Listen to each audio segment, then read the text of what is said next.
Welcome back. I am Flowery Kai, and today we are going to be reading Chapter 2 of It's a Long Way Home, Theseus by Raindropsinautumn.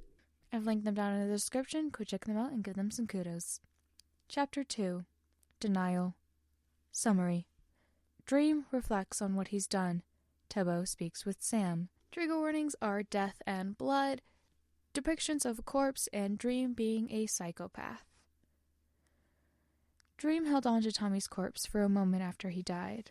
The life was gone from his blue eyes, his bloody and bruised face permanently etched into an expression of surprise and something else. Dream couldn't quite place the emotion, but he relished the pain that was evident in it. When he did finally let go of the boy's collar, his body hit the floor with a satisfying thump. There was blood everywhere. Dream's knuckles were covered in it.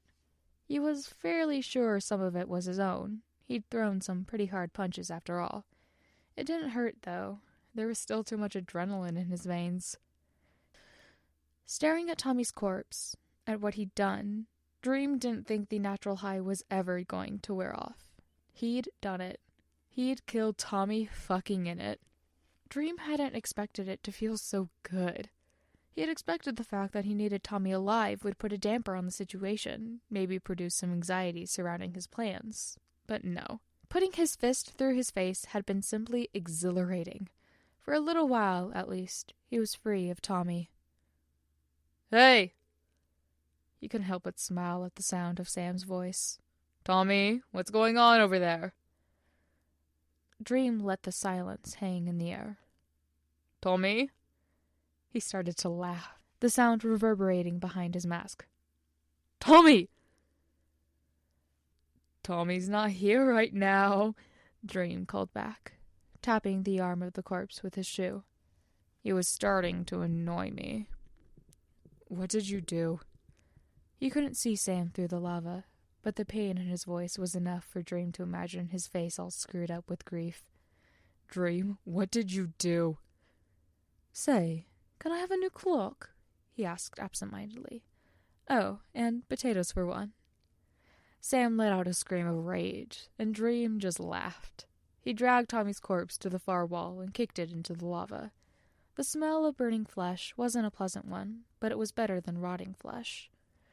Apparently, the scent was pungent enough to reach Sam, whose furious shouts and accusations escalated into borderline incoherence. Not that Dream was listening. He was too busy laughing. Cackling, really. He had plans, and they needed Sam's anguish in order to work. It was nothing but a domino in a meticulously positioned line. It was just a matter of time until things started to fall into place. And no one but Dream had a clue. It was funny how stupid everyone else was. So Dream let himself laugh, and laugh, and laugh. Tebo planned on having a relaxing day. He was going to work on the hotel with Rambo, and that was all. He needed somewhere to focus his train of thought, because if he left his mind unchecked, it was going to drift to Tommy. Tommy, who was apparently stuck in prison with Dream. He smacked himself lightly on the cheek. There wasn't a thing he could do about it, so there was no point in worrying about it. Besides, it'd been a week, hadn't it? Tommy could be freed within the hour. He'd be so happy to get out. Tebo was sure he'd be fine, because he had to be fine, because Tebo didn't know what he'd do if he wasn't. Worrying all the time was exhausting. For the first time in forever, Tebo didn't have to be constantly fighting, and he'd be damned if he didn't make the most of that. When Tebo spotted Sam standing outside the prison, staring up at the sky, he assumed the best.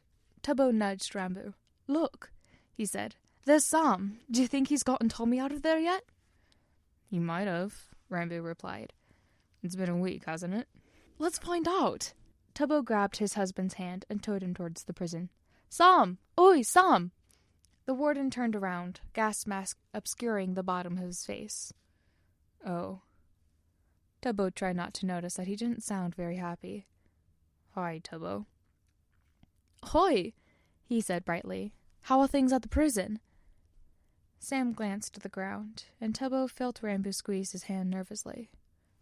"They're not good," Sam admitted. There was an incident. His eyes were red around the edges. Tubbo figured he was just tired. He probably didn't get much sleep, being the warden and all. What kind of incident? Rambo asked. The prison went into lockdown recently, Sam said. Tommy got stuck in the cell with Dream. I know, Tubbo told him. It's been a week now, hasn't it? Is Tommy going to get out soon? Sam took a shaky breath. No, Tubbo, he's not. Dream snapped. He killed Tommy. I couldn't stop him. Rambo covered his mouth in disbelief. The information hit a wall in Tubbo's brain. Tommy wasn't dead. He couldn't be dead, because Dream was in prison and the wars were all over, and he had his discs back, and everything was supposed to be peaceful. Dream had said himself that he wouldn't kill Tommy. He'd said he wouldn't, so he couldn't have. An awkward chuckle fell out of Tubbo's mouth. Ah, that sucks, he remarked, trying to keep his voice from shaking. So, when is he going to get out? Sam blinked slowly, confusion evident in his wrinkled brow. Tubbo, Tommy's dead. No, he's not, Tubbo insisted. Tell him I'm not falling for his joke, would you? Rambo put a comforting hand on his shoulder. Tubbo, I don't think this is a joke. Of course it is!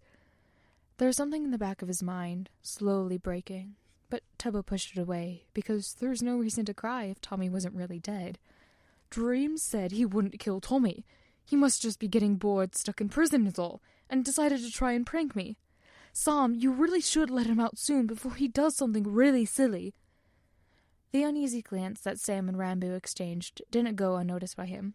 Come on, guys, you don't really believe Tommy's dead. Sam shook his head.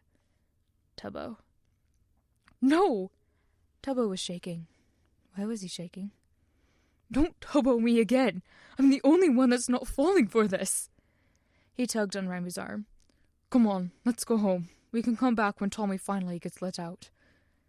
Rambo opened his mouth to object, but Tubbo started heading for Snowchester before he could get a word out. Sam was ridiculous, honestly, falling for one of Tommy's jokes. It was so obvious that he was just bored in prison. Why couldn't anyone else see it? Hey, wait up! It didn't take long for Rambo's long legs to catch up with Tubbo. Where are you going? I told you, home, he said. I want to see Michael. We can work on the hotel later. Are you okay? Of course I'm okay. The words came out a little harsher than Tubbo intended. Why wouldn't I be okay? Tommy's joking around in prison, so clearly Dream hasn't gotten to him too bad. He's doing all right. This is great news. Rambo looked genuinely distressed. Do you really think Tommy would joke about his own death? A little voice in the back of Tubbo's mind said no, but he ignored it. Who knows? Do you think Sam's in on it? He pointed at Rambo and gasped. Are you in on it?